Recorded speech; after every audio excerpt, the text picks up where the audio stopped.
Cuba. Lorsque nous entendons prononcer le nom de cette île de la mer des Caraïbes, nous avons tous notre imaginaire qui se met en route. Pour certains, c'est la musique cubaine, la salsa, la rumba et bien sûr la musique du Buena Vista Social Club, immortalisée par le sublime documentaire de Wim Wenders. Pour d'autres, Cuba, c'est la révolution, Fidel Castro, Che Guevara, un pays qui résiste depuis 60 ans à l'embargo de son puissant voisin et ennemi américain. Pour d'autres encore, c'est Ernest Hemingway, son Vieil homme et la mer, et puis bien sûr son bistrot préféré à La Havane, la Bodeguita del Medio, réputée pour la préparation du mojito. Cuba, c'est tout cela, et bien plus encore. Des villes coloniales qui semblent endormies dans le temps, comme Trinidad ou Baracoa, des plages, des montagnes chargées d'histoire, et puis surtout un peuple incroyable, un peuple résilient, métissé. Alors ça faisait très longtemps que je rêvais de confronter mon imaginaire à la réalité de ce pays. Alors vous pensez bien que lorsque Terre d'Aventure m'a proposé de partir à Cuba pour voyager hors des sentiers battus, avec un ancien confrère journaliste cubain, devenu guide, José Ramón Rosarena, que tout le monde ici surnomme Pépé, j'ai pas été très long à me décider. Allez, je vous emmène, destination l'ouest de Cuba, et un conseil, prenez de bonnes chaussures, nous allons crapahuter. Si je vous ai dit de prendre de bonnes chaussures, c'est que nous allons, pour commencer, marcher dans des paysages parmi les plus beaux de Cuba, classés au patrimoine mondial de l'UNESCO, un incontournable quand on vient à Cuba, la vallée de Viñales. Pépé nous présente cet endroit. C'est vraiment l'un des endroits les plus adorés par les Cubains et même par les étrangers qui visitent Cuba. Par exemple, ici, on va trouver une sorte de montagne que nous, on l'appelle les Mogotes. Ce sont des montagnes un peu arrondies, qui est due surtout à l'érosion de la pluie après des millions d'années. Et il y a eu des sédiments qui retournent au fond de mer. Et puis il y a d'autres morceaux de sédiments qui restent. Et ce sont les mogotes qu'on voit aujourd'hui. Mais très joli, ça rappelle un peu le Vietnam. Ça rappelle encore au Vietnam parce que j'ai des clients qui m'ont dit ça, que ça c'est un endroit qui s'approche vraiment à ce qu'on peut trouver au Vietnam. Massif karstique, voilà. Au Vietnam, très joli. Mais par contre, ce qui est très intéressant, c'est que c'est habité. Il y a des petites fermes en bois très colorées autour de nous, et puis beaucoup de plantations. Oui, évidemment. Et grâce à ça, par exemple, l'UNESCO a classé la vallée de Viñales comme un paysage culturel de l'humanité. Parce qu'on va trouver des gens qui habitent. On va voir aujourd'hui, même aujourd'hui, les paysans qui font encore un petit peu la culture à l'ancienne. Ben là, on voit des gens, oh là, qu'est-ce que une famille avec leurs enfants dans leur maison en bois. Voilà, à droite, tu vois qu'on peut trouver encore des maisons en bois, un peu alors à l'ancienne, mais même on peut aussi trouver des maisons où les toits qui s'est fait avec la feuille de palmier, que ça c'est typique de Cuba, ça c'est typique de la ville de Viñales, comme on peut voir des paysans qui travaillent la terre avec les animaux. Justement, j'ai été frappé, il y a beaucoup de gens ici qui utilisent encore les charrues à bœufs pour labourer, les carrioles à cheval, et puis des cavaliers qui ressemblent à des cow-boys, avec les chapeaux de cow-boys. Avec les chapeaux et même les cigares dans la main, parce qu'il ne faut pas oublier qu'on est à l'ouest de Cuba, c'est vraiment la région pour les plantations de tabac et pour les cigares, et surtout si on est à Cuba, alors de parler Cuba, il faut alors parler des cigares. On va aller voir d'ailleurs une plantation de tabac. Oui, tout à l'heure on verra une petite plantation de tabac et on va expliquer un petit peu comment ça marche. Et grâce à tout ça, l'UNESCO décide de classer à la ville ou à la région de Viñales comme un paysage culturel de l'humanité.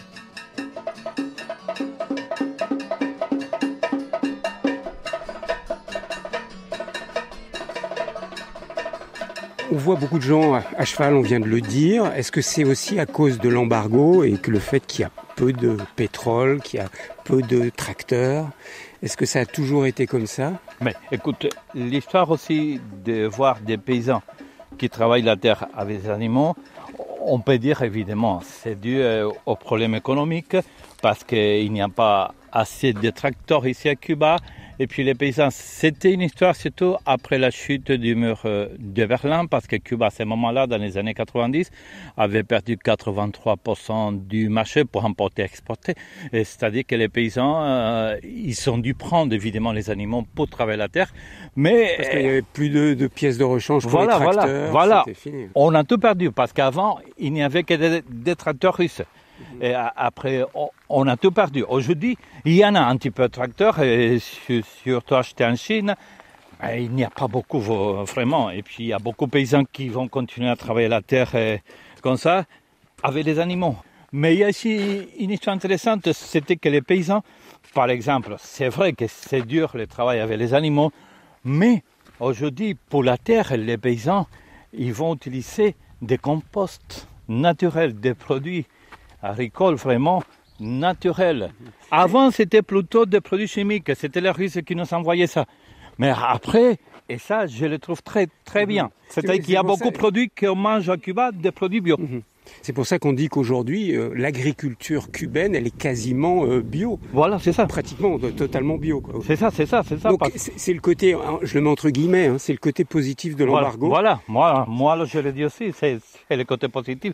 Parce qu'elle est plus facile, comme on voit dans beaucoup de pays au monde. Ah oui, il y a un produit chimique, mais écoute, il y a des produits chimiques qui sont nocifs.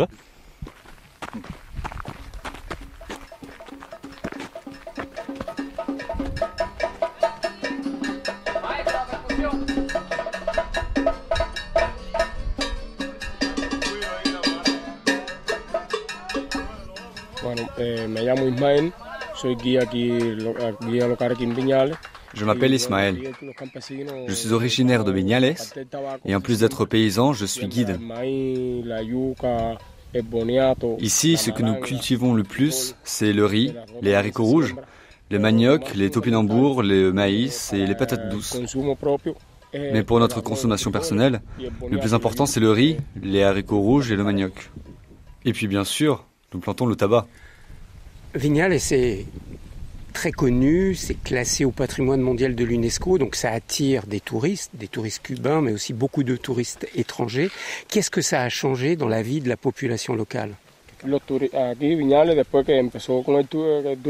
Grâce au tourisme, la vie a complètement changé ici.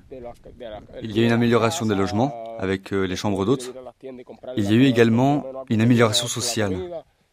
Avec l'arrivée de l'argent du tourisme, ça donne à tout le monde plus de pouvoir d'achat. On peut acheter beaucoup plus de choses. Mais est-ce que ça rejoint surtout les personnes qui travaillent avec les touristes ou est-ce que ça aide aussi les paysans ?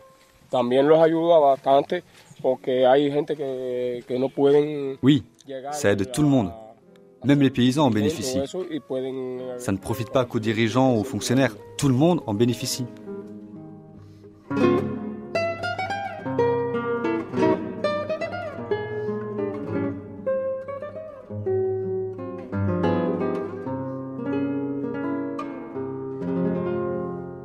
Commencer ce voyage par Viñales est très instructif, car on mesure bien dans cette vallée et dans cette petite ville de 25 000 habitants combien Cuba vit une double réalité. Il y a d'abord cet embargo imposé depuis les années 60 qui interdit tout commerce avec les Cubains. Depuis la chute du mur de Berlin, l'arrêt du soutien russe et l'appauvrissement des pays amis comme le Venezuela, Cuba est confronté à de régulières crises économiques ou d'approvisionnement de pétrole. Ce blocus, comme disent les Cubains, a été partiellement levé par le président Obama et avec la médiation discrète de l'Église catholique. Mais il a été de nouveau imposé pour des questions électoralistes par Donald Trump et malheureusement n'a pas été levé par Joe Biden. Pour pallier à la crise économique liée à cet embargo, Cuba s'est appuyé sur le tourisme, un moyen pour obtenir des devises fortes.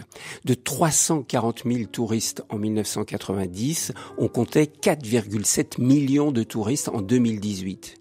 Mais avec le retour au pouvoir de Trump et le Covid, ce secteur s'est effondré et il est en train de repartir lentement. Il y a donc une économie à deux vitesses à Cuba.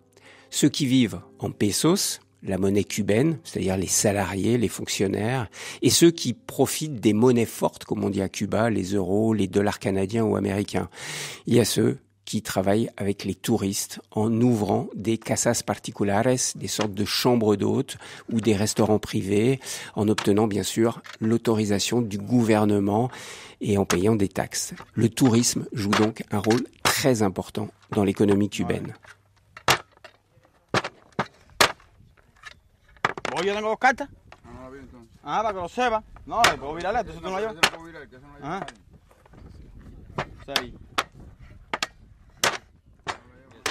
Pendant que des paysans, chapeaux de paille sur la tête et cigares à la bouche, sont en train de jouer au domino avec passion, Pepe nous conduit près d'un grand séchoir à tabac.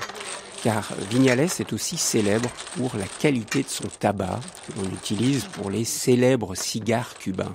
Une autre source de revenus pour le pays, car Cuba produit environ 150 millions de cigares par an, majoritairement pour l'exportation, soit un revenu de plus de 500 millions de dollars par an, un business contrôlé par l'État. On croit que le tabac, il est endémique du pays, mais c'est pas comme ça. C'est vraiment l'immigration indienne des années 1200. Les Indiens qui sont arrivés de Venezuela, Honduras aujourd'hui, ils sont arrivés avec la feuille de tabac, avec la plante de tabac. Mais les Indiens, ils utilisaient la feuille déjà sèche de tabac, ils allumaient la feuille pour faire de la fumée au moment de la cérémonie religieuse des Indiens. Et c'était important pour eux. C'était après les Espagnols qui commencent vraiment à prendre les feuilles de tabac de la plante et à rouler les cigares, tels qu'on connaît aujourd'hui. C'était grâce aux Espagnols. C'était le début de l'histoire des cigares cubains. On commence à planter le tabac au mois de novembre, 2 mois pour planter le tabac, novembre et décembre. On peut trouver 2 plantations de tabac, normalement. Le tabac qu'on trouve ici à Viñales, c'est plutôt le tabac, ce qu'on appelle le tabac en plein air. Le tabac en plein soleil. Et ce sont les feuilles utilisées après pour la tripe du cigare. C'est l'intérieur de la tripe. C'est l'intérieur du cigare, excusez-moi. Alors, c'est la tripe qui nous donne l'arôme, goût ou combustibilité d'un cigare. C'est le plus important. Mais il y a une autre plantation de tabac recouverte avec un moustiquaire pour éviter que les rayons du soleil touchent directement la feuille de tabac ou les insectes ou la pluie.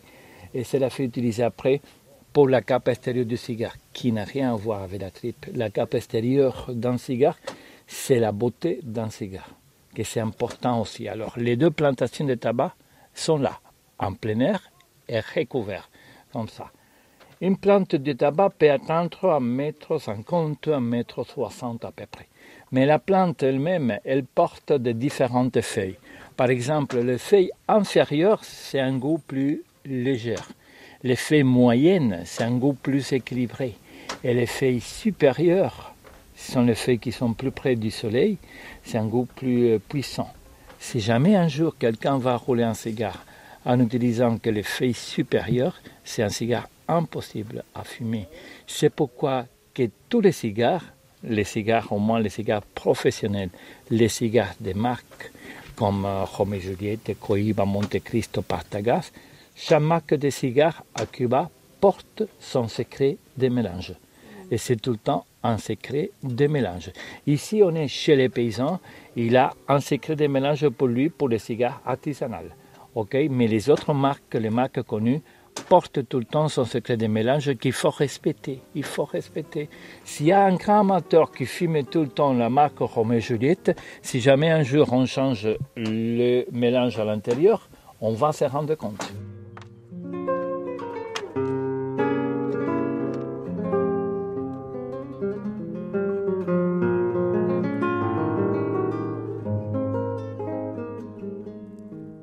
Dans cette petite plantation d'Alexis Esperón, comme dans presque toutes les petites plantations de l'ouest de Cuba, les hommes travaillent au champ et ce sont les femmes qui préparent le séchage des feuilles de tabac en les triant, les attachant ensemble pour les enfiler sur des perches et les déposer dans les grands séchoirs aux murs ajourés en bois et aux toits en feuilles de palme. Les feuilles elles vont rester dedans entre 3 et 4 mois, ici. Mais les paysans, il va contrôler de temps en temps la température dehors et la température dedans. Comment il fait ça? Il n'a rien de spécial dans la main pour contrôler ça. c'est l'expérience de la vie. Les gens, les paysans qui travaillent dans les tabacs, c'est un travail des ancêtres, l'histoire de la famille. Après, ça va continuer pour les enfants, pour les petits-fils, alors que ce sont des gens spécialistes. Si jamais, par exemple, il se rend compte qu'il fait chaud dehors, il fait chaud dedans, il va arroser les sols à l'intérieur de ses choix. Si c'est le contraire, si c'est vraiment froid dehors, il fait vraiment froid dedans, il va allumer du feu contrôlé à l'intérieur du séchoir à tabac, parce qu'il faut bien garder l'humidité et la température à l'intérieur d'un séchoir à tabac, sinon la feuille, elle peut mourir. Lui, les paysans, ça ferme ici, lui, c'est en privé. Mais le business de tabac, le business pour les cigares, c'est un business d'État. Alors, lui, il va vendre sa production à l'État, comme ça. Il a l'autorisation de garder 10% de sa production, entre guillemets, en principe, pour lui, pour sa consommation, entre guillemets, et en principe. Et alors, il va garder une petite partie de sa production. Le reste, c'est pour la fabrique de cigares. Les spécialistes de fabrique, ils arrivent ici, et en fonction de la qualité de sa récolte, on va donner un prix aux paysans. Et les paysans, il va toucher de l'argent pour ça.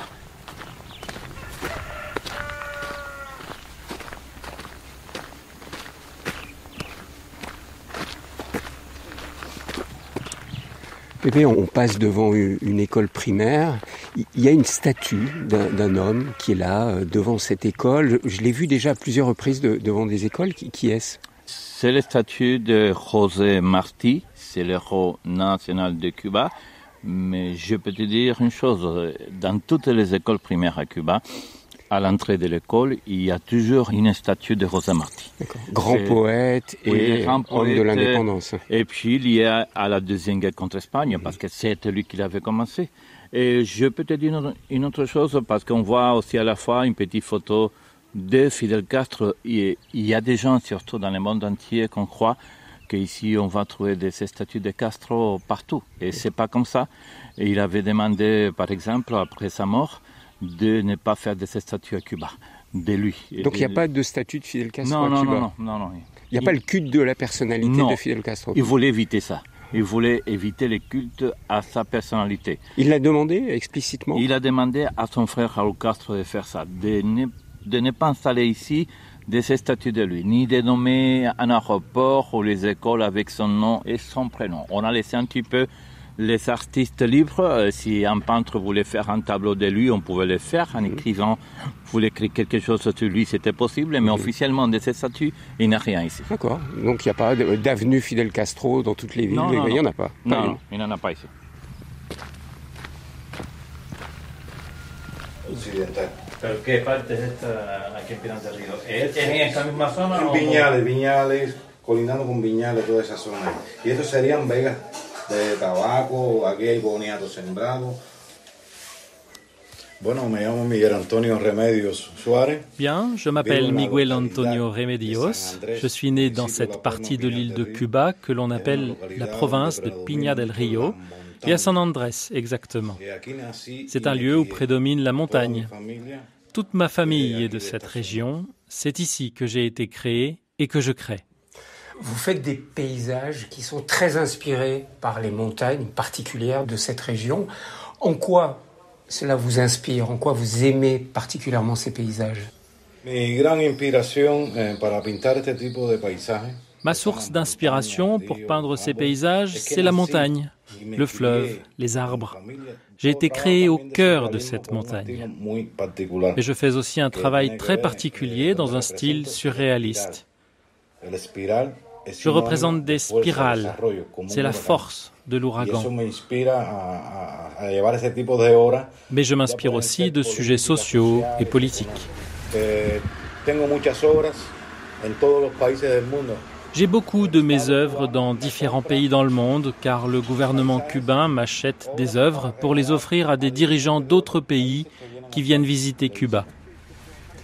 Comme artiste cubain, vous êtes salarié par l'État ou vous êtes indépendant? Non, non, je suis indépendant. Je gagne de l'argent quand je vends un tableau. Est-ce que vous voulez rester toujours dans cette région ou est-ce que vous voulez un jour partir à La Havane? Non, non, je ne voudrais jamais partir vivre à La Havane. Je trouve toute mon inspiration ici, où je suis né. Merci beaucoup et je vous laisse continuer votre travail de peinture et de peintre. Merci beaucoup.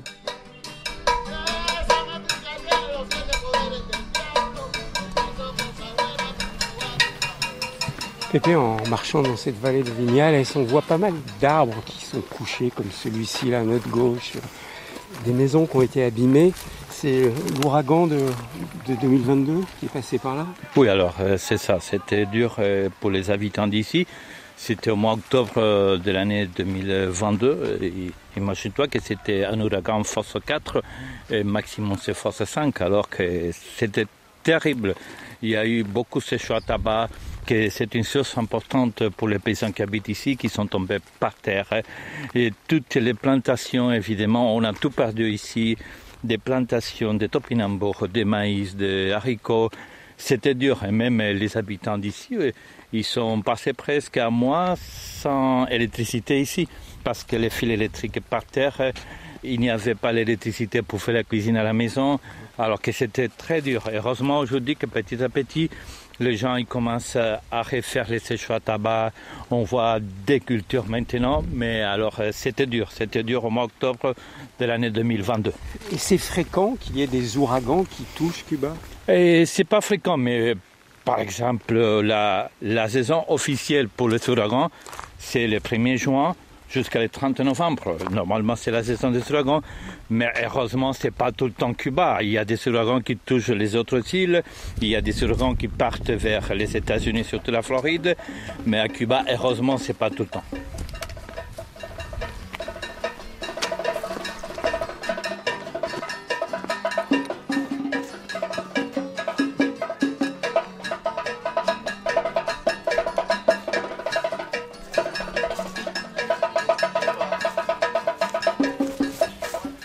Pépé, pour beaucoup de gens, Cuba, c'est la plage, les belles villes comme La Havane, Trinidad, mais ils n'imaginent pas la montagne. Toi, tu aimes bien emmener les gens marcher dans la forêt, dans la montagne. Tu peux me dire ce que ça représente, ces lieux, pour toi et pour les Cubains? Écoute, pour moi, c'est très important la montagne. Il y a des montagnes qui sont magnifiques à Cuba. Tu peux voir maintenant, on traverse la montagne, on est tous sur la montagne. On entend le bruit de la nature. Et... On est dans une réserve ici. Dans une réserve. Qui s'appelle comment ici? Mille Cumbres. Ça s'appelle Mille Cumbres, c'est la réserve des Mille Cumbres, en français 1000 sommets. Et c'est très connu dans la région Mille Cumbres.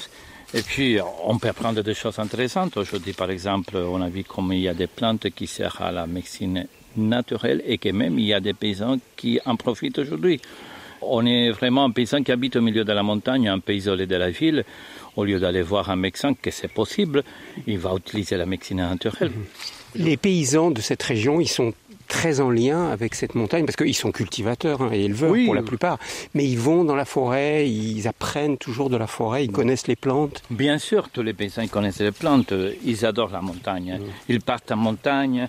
Même il y a une chose intéressante, par exemple, les paysans à Cuba, si la montagne c'est à côté, ils laissent les cochons en liberté dans la montagne. Parce que les cochons, ils cherchent la graine de palmier qui adore ça.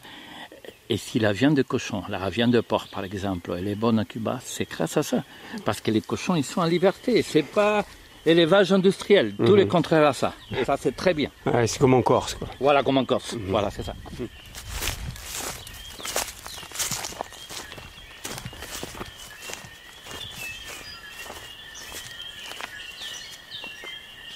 Mi nombre es Oraibi, soy guía del área protegida Mille Cumbres. Je m'appelle Jalbi, je suis guide dans cette réserve naturelle de Mille Cumbres. Ici, nous avons beaucoup d'espèces d'arbres et de plantes médicinales. Par exemple, un arbre qui s'appelle le pado seco, et dont les feuilles soignent le diabète. Nous avons également des plantes endémiques, donc que l'on ne trouve qu'ici. Et actuellement, nous les étudions, car elles pourraient permettre de lutter contre le cancer. Il y a aussi la sabila, qui soigne les problèmes de gorge. Et il y a le massico qui, en infusion, soigne les problèmes d'estomac. Comment vous avez appris à connaître toutes ces plantes? J'ai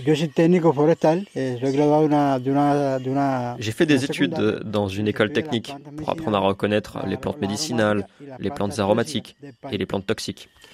Est-ce que c'est une connaissance qui est en train de se perdre ou au contraire, ici à Cuba, vous essayez d'approfondir ces connaissances? Aujourd'hui, à cause de la crise économique, il y a beaucoup de personnes qui recommencent à étudier les plantes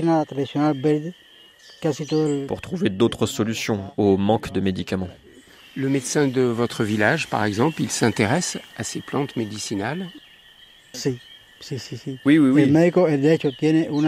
Le médecin de notre village, à côté de sa maison, il a un jardin de plantes médicinales. Et avant de faire une ordonnance pour un médicament, il essaye de soigner avec les plantes. Depuis toujours à Cuba, dans les montagnes, les paysans se soignent avec les plantes.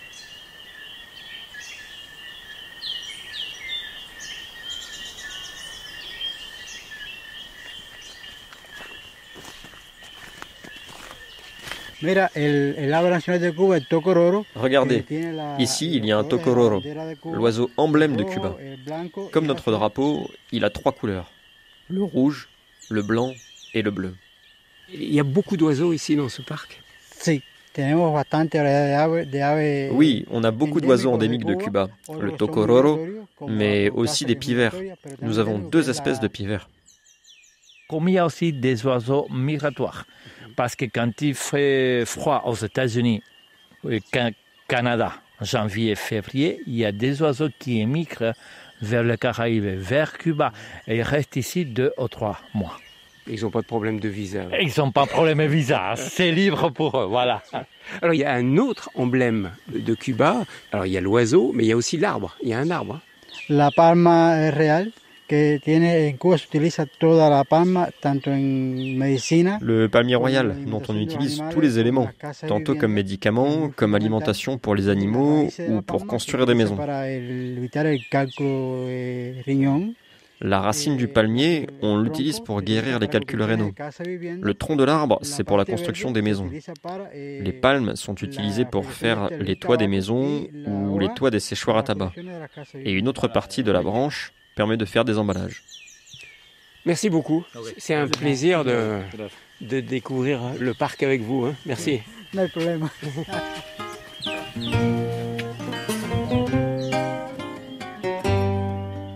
Eh bien, nous quittons pour aujourd'hui les forêts de Cuba, mais nous poursuivrons dans notre prochaine émission la découverte de cette île, de ses montagnes et de son histoire, en mettant notamment nos pas dans ceux de Che Guevara.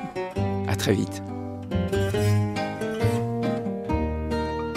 Ce reportage a été réalisé en partenariat avec Terre d'Aventure, spécialiste des treks et des randonnées dans le monde entier et notamment à Cuba. Renseignements sur leur site www.terdav.com.